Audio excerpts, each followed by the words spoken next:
So I'm wondering whether you would expect National Indemnity's float to continue to grow or instead to unwind after he retires. Well, of course, we don't think Ajit will retire.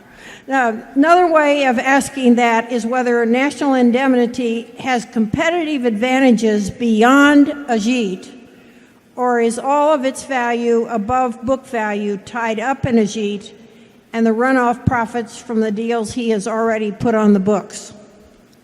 The company, his operation has competitive advantages that go beyond Ajit, but they've been developed by Ajit, and he has maximized them, and he knows how to use them in a way that's far better than, in my view, than anybody else in the world could.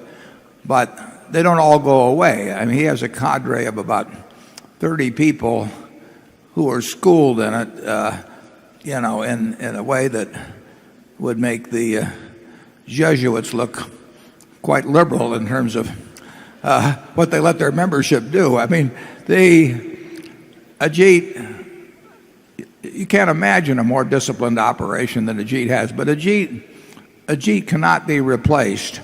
On the other hand, well, I'll state that absolutely categorically, it would be a huge loss to Berkshire if anything happened to Ajit. But it would not mean that the Berkshire Hathaway reinsurance operation would not continue to be an extremely special place that would do large deals that nobody else would do, that could think and act quickly in ways that virtually no other insurance organization can. We've got something very special in that unit, and then we've got the most special of leaders in Ajit. As to our float, every year I think our float has peaked. I mean, I never see how we can add to it. And it's up to 60 billion plus now, and we have things like the Equitas deal that are runoffs. I mean, there's every day in insurance some of the float runs off. It's just that we add additional amounts. And like I say,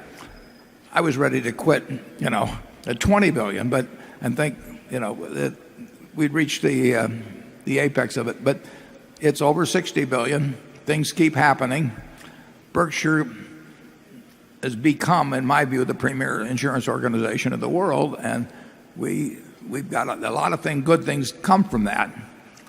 I don't see how, with 60 odd billion afloat, I don't see how we can increase it significantly unless we would make some very significant acquisition. And I don't rule that out, but there's nothing imminent on that. But we will not organically grow the float of Berkshire at a fast clip from here. It can't be done, and we may fight to stay even.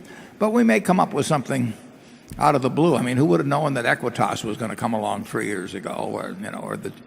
There are various things that could happen of a positive nature. But when I tell you about the value that Ajit has added to Berkshire, believe me, if anything, I've understated it.